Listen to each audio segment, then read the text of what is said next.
The Most Important People in the World, with Charles Berman and Jonathan Berman.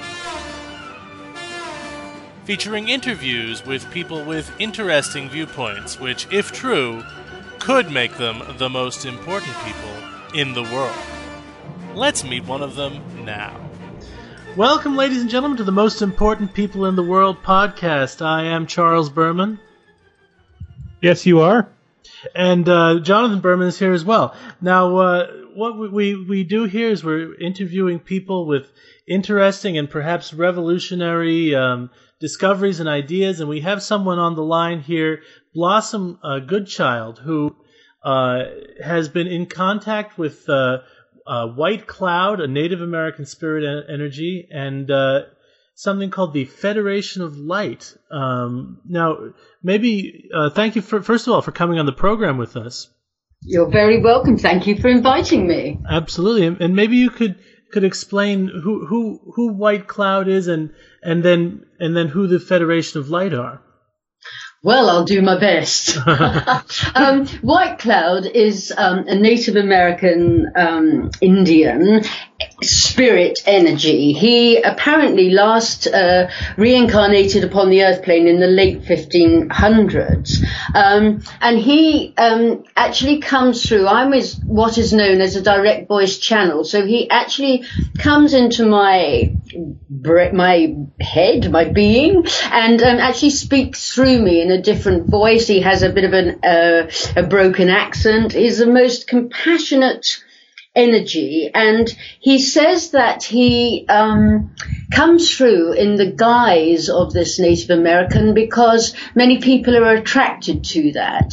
And at some point he will reveal who he truly is. But as he says, it really matters not, because what he's more interested in is getting his messages out to people, which truly is about love. And from there, so I've been channeling him for 16 years. And then in, I think about 2005, perhaps, I was guided to start writing another book. And I was told, but it wouldn't be with White Cloud, and just to sit down at my computer and tune in every day for half an hour. And and I would get communication, and I wasn't really sure from whom.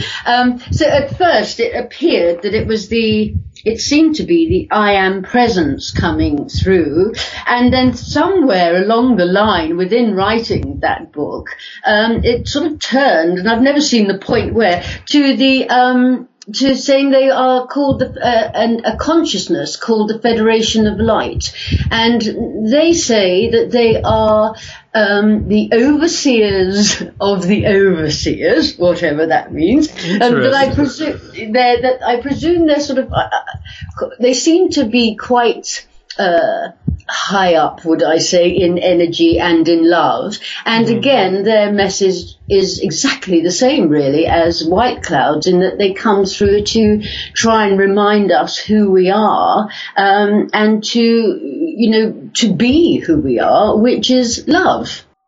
And that's a message I hope no one would disagree with. Now, it's interesting to me. You say that White Cloud is a Native American spirit, but perhaps that wasn't his original form. So he comes now. We're speaking to you. We should say you're in Australia right now. Did he come from America to Australia, or is he sort of outside the physical realm completely? Outside the physical realm completely. So, that when really he's sort of my spirit guide.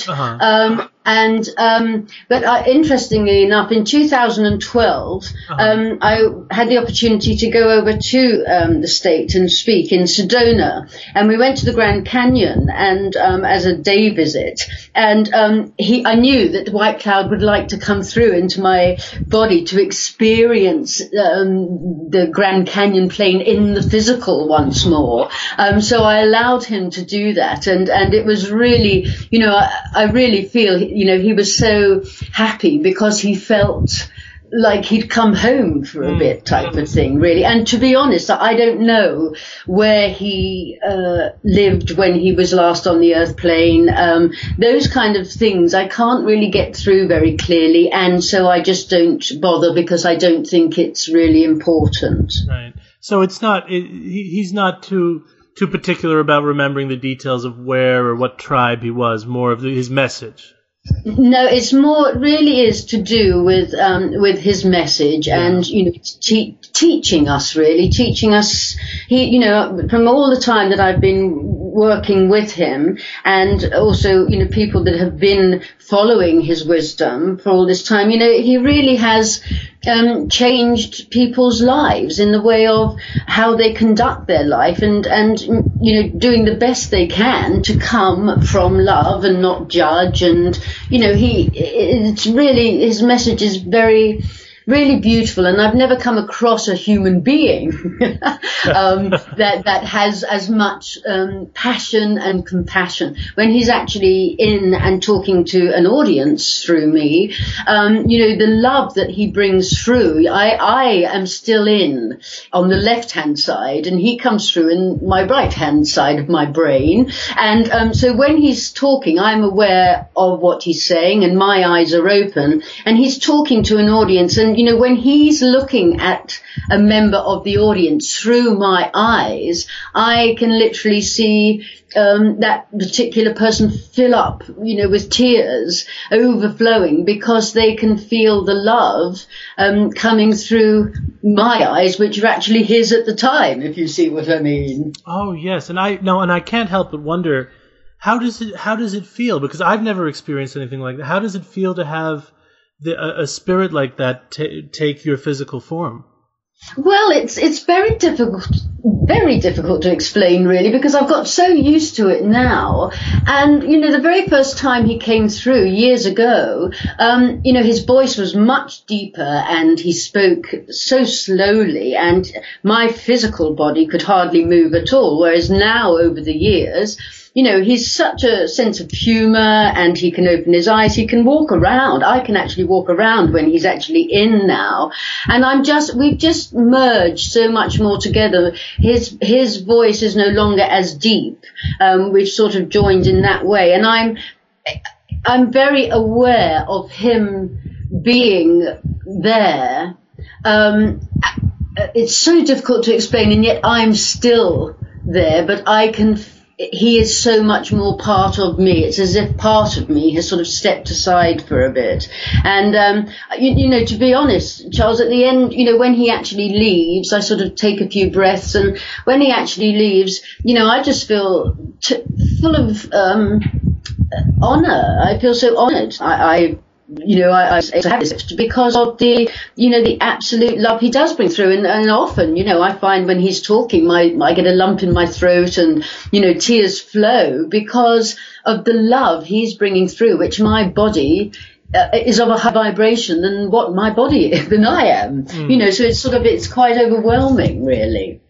Now, you mentioned having an audience. What sort of messages come through to an audience that might not come through in private? There's nothing really in private. Everything that I sort of do, is for me, I believe, is to share. That's why I'm able to do this and have this opportunity. So really, he just talks to people and lifts their spirits and, explains that we are here at this time to assist in raising the vibration of this planet into a higher one. And we are here to do that. And the way that we do that is by being happy, basically. And, and I think that's just, you can see people think, it is, what a fantastic thing to be happy, knowing that vibration you're giving out is assisting people who aren't happy, who are unable to be happy at this time because of the situation they're in, etc. So, and people ask him questions. We have a question time to do with the afterlife, or a wide range of things that he always says, if I can answer your questions, I will, and if I can't, I won't. But I've never actually found him unable to do so. So people definitely, from what they've told me, and you can definitely feel it within them, when they actually leave, they've had a shift within their vibration, a shift in energy because of the love that really they are, and that White Cloud's sort of woken up a little bit more within them, all of us. Now, I know that everyone out there prefers to be happy over being unhappy, right? But I know some people can't always seem to do it, or have a problem with a bad mood sometimes. And what does White Cloud say is the best way to get past a bad mood? Well, really, I mean, I'm with everybody there on that. But, I think with all the pressures of living on this planet and different things that I think are around perhaps to suppress our that way, that, it really is, I think, mind training to be appreciative of it. If you're feeling low, to think, well, okay, what have I got to be grateful for? And they all sound very cliche, Charles and John, I understand that, but they really are the things that, by appreciating what you have, it does shift your vibration to be in gratitude, and to just, I do lots of sort of visualizations, and just sort of, if I'm, close my eyes and imagine myself being this white light, or surrounded by and through me, being this white light to sort of lift my spirits. And it's the gift of laughter. I laugh a lot, but the gift of laughter is so uplifting for the self, and find things, get a movie out that makes you laugh, common sense things. But I do understand that it isn't always that easy, and that's what they're saying at the moment, White Cloud and the Federation, is, for those that are able to be in this fortunate, happy place within their being, to know that by being that you are helping those who aren't, because you are in some way lifting their vibration for them, because we are on the concept that we are all one energy of love. Now that's something I'm wondering about, the Federation of Light, because there was this change, you said, when they arrived. Do you think they came because we've been successful in maybe living some of the message of White Cloud, or maybe because we had, or to develop it further? Or what do you think brought them, and what do you think is the mystery of them? Oh, who knows? I wonder that myself.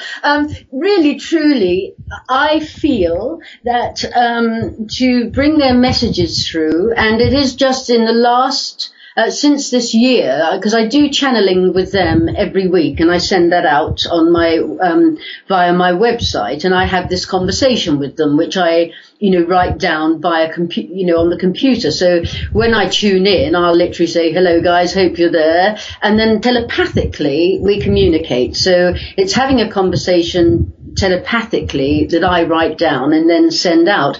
And that's been going on for 6 or 7 years. But just since this year, they've actually started as a consciousness speaking through me in the same way that White Cloud does. In smaller chunks because of the energy consumed, I think. But they have said that we as like with White Cloud, that we sort of they and I agreed to do this before I came to this planet this time, because, in order to get this message out, because this time on the planet, as we're being told, is so important, and we're very honoured to be here at this time, because from what they say, there were many volunteers that wanted to come down and be on the ground crew here, but they weren't able to, so they have to send their love and light from, inverted commas, elsewhere, whereas we have the opportunity to be down here and really, they say it's only the strongest of the strong that are down here at this time to see this through. So I sort of feel, in a way, I always say I must have had one too many sherries with the vicar when I signed up for this one. But it really is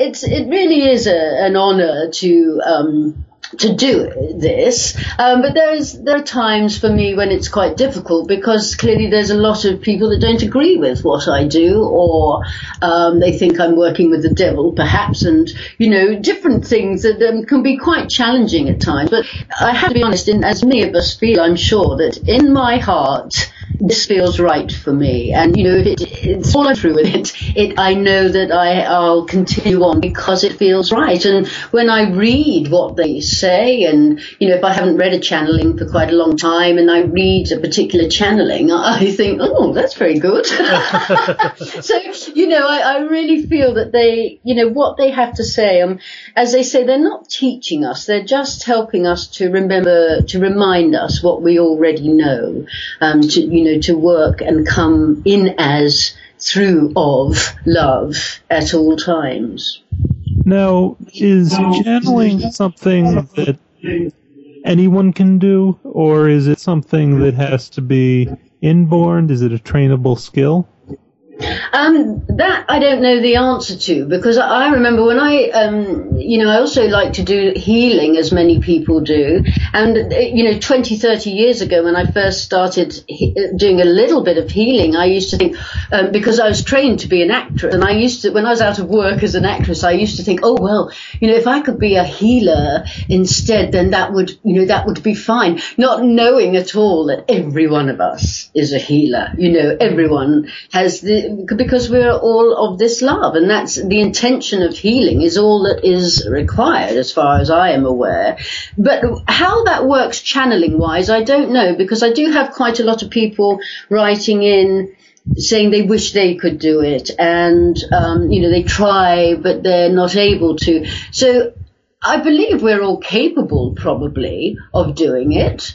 I can't see why not. And I know a lot of people just sit down in their room quietly and will write, either they're in touch with their higher selves or their guides, and they write a lot of beautiful messages down. It just seems, for some reason, that mine seem to have got out there, more sort of thing. So I can't really answer that. My instinct is to say, well, of course we all can, because we're all part of the divine source, and therefore, we're all connected to it. So why shouldn't we be able to, if you see what I mean? What was it like for you when you discovered that that White Cloud was making communication with you? Normal. That's the odd thing. It was so normal. I'd just very briefly, I'd been ill for 17 years, having fits and on and off for a few months at a time, and I literally would fall on the floor and I couldn't communicate. If somebody said move your finger, I couldn't, but I could hear them, and I was fine wherever I was. I was told, I didn't see myself out of my body at the time, but to a certain extent I was. And nobody could, I had brain scans, all sorts of things over these years, and nobody could find out what it was. And eventually, when I first came to connect with White Cloud through a clairvoyant friend, she was saying that she was seeing White Cloud. He was presenting himself to her, and and he was very frustrated, and he was asking if I'd get a pen and paper because he wanted to talk to me. And I was aware of him vaguely because of the few healings that I had done over the years. I was very into the spiritualist movement. Don't get me wrong. I'd read a lot of books and all that kind of thing. And so I got this pen and paper and said, well, I believe you want to talk to me, or whatever it was I said. And that connection was made. And we wrote pages and pages, which I still have. And he said that we agreed many moons ago to do this. And if I was still up for it, then would like to, direct voice speak through me. So I said yes, agreed to do it, of course. And when the very first meeting I had, I knew to sort of say a blessing and to take some deep breaths as you do in a meditation or something. And then the rest really was up to him. And I just felt the need to sort of say welcome, I think was his first word. And, to my surprise, it was a very, very deep male with a broken accent voice coming through. But literally, when it was over that evening, my husband and I sat on the sofa and watched telly. It was that sort of normal. And I suppose, and from that day, I always forget to say this, from the day of writing in the book with him, I never had a fit again. The illness went away. And he said that during that time, there was, when I was actually on the floor, not being able to move, that they were making doing a lot of rewiring in my body in order to bring these different energies through, which I seem to have the gift to be able to do. And of course it taught me, being ill that way, as many people know when they have these certain ailments, it taught me a lot about myself, and I learned a lot about it. But when I look back, I haven't had a fit for 16 years. Never happened to me, and yet for 17 years it was in my life, so it was just seemed a natural thing to do. And my son was very young at the time, so he had a first chat with White Cloud on a one-to-one when he was 7, and he's known him as part of the family. I'm surprised we don't buy him Christmas presents, so he's just always been there, it seems, for such a long time now.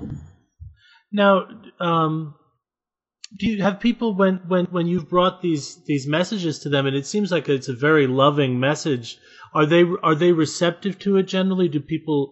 Are people drawn to it, or do people tend to look at it skeptically?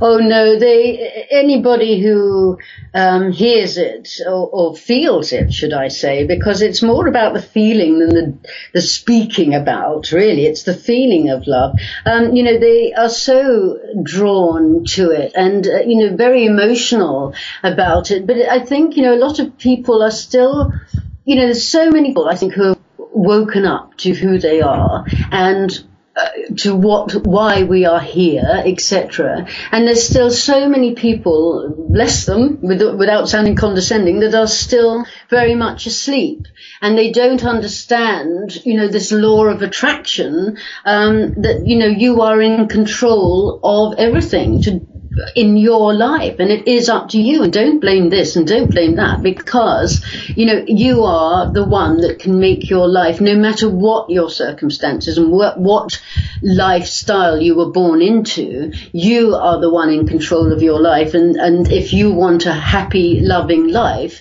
then it is up to you to condition yourself, because we've been unconditioned through many things, to find that love within yourself and be it, and not to judge people, not to there's in the bigger picture so much will make sense to us, but being sort of, would I use the word, little trapped within the third density of this earth plane, that we can't always understand why certain things are taking place, and yet from a bigger perspective, when we're not trapped in this density, we would understand a lot more. That is what we're told. Do you think it could be a message from them, because they're called the Federation? It sounds almost like a country of some kind, or an organization. Is that a message maybe from another civilization, do you think? Well, debatable. I mean, when I first started channeling the Federation of Light, I was unaware, I was ignorant of the fact that other people channel the Galactic Federation of Light and all this. I had no idea about all that kind of thing. So it opened me up greatly to, the whole UFO thing, everything about life on other planets and, the whole big thing. I have asked them if, who they are type thing. And as I said earlier, they say they are the overseers of the overseers, and that the Federation of Light are a vast organization, vast organization. So whether that is encompassing just our universe and galaxies or others. There's so much, I think, that we are unable to understand because it would blow our head off because of being in this physicality. And so I think they're quite discerning as to what they are able to let us know about. And that sometimes I'll say, we can't reveal all about this at this time, and I have to accept, because I'm very, as many people will say, I'm quite argumentative with them. I'll give them a good what for if I'm not getting straight answers, I'll say, yeah, but you said, so I'm very forthright, just trying to get the truth through, because obviously for me, what matters more than anything to me is that I'm bringing through truth, because I am aware that, there are other channelings out there that are mixed with untruths to sort of confuse us, really. And, it's very important to me that everything that they bring through, none of it is coming from my space of mind, but, that it is coming directly from them and that it is of truth. But, that whole truth thing is another ball game altogether because, they say that, it is about your truth. Your individual truth is all that matters, and that may differ greatly from another's truth, So it can really get very confusing. Sometimes I think I wish I hadn't dived down this rabbit hole, but I have, and I think once you do, there is no turning back because it's such an exciting journey. Well, it sounds that way. Go ahead, if someone wants to learn more, is there a website they can go to find out more about? There is indeed, Jonathan. Yeah, it's www.blossomgoodchild.com. And on that, you can sign up to my newsletter. So therefore, when a channeling goes out, which I say is sort of every week, then I send out a newsletter to let you know and give you the link to go to that channeling. They're all on my website. And there's videos out, and there's books and CDs available of meditations. The meditations are rather lovely because they're actually white cloud guiding the meditation, and his energy, as I say, just within the sound, the vibration, apparently the sound of his voice is very, the energy of him can be very soothing and very healing. Well, fantastic. And this is, obviously there's much more to what White Cloud and the Federation have told you than we have time for on the program, but I really want to thank you for coming and bringing us some of the knowledge about that. You're very welcome, and thank you so much for considering me worthy. Absolutely. Well, we appreciate it. And so, ladies and gentlemen, this is the Most Important People in the World podcast. We've actually upgraded. We have our own website at most important people in the .world. And a new email address. Yes. As well. If you have any, actually we've upgraded 3 things, because I'm now, maybe you can hear on a microphone that doesn't sound quite as terrible, I hope. Yes, well, you have an echo effect, so you might need to start wearing headphones. Well, I am wearing headphones. Oh, maybe I need to start wearing headphones. Things are always improving here. And then regressing and then improving slightly more. Yes. We'll eventually get somewhere, or hopefully not move back at least. But we do have a website, so if you'd like to reach us on the internet, and I should say an email address, if you have questions, comments, or something else to say that doesn't fit in either of those categories, it's @mostimportantpeopleinthe.world. Yes, and visualize sending us money. Yes, some people set up donation sites. This is something one of our guests tipped us onto, and so that's how to donate. All right, well, thank you, ladies and gentlemen, for listening. This has been Charles Berman and Jonathan Berman. And once again, we've been with Blossom Goodchild. Thank you for coming on. The website is www.blossomgoodchild.com. And tune in again to the most important people in the world if you want to hear the show.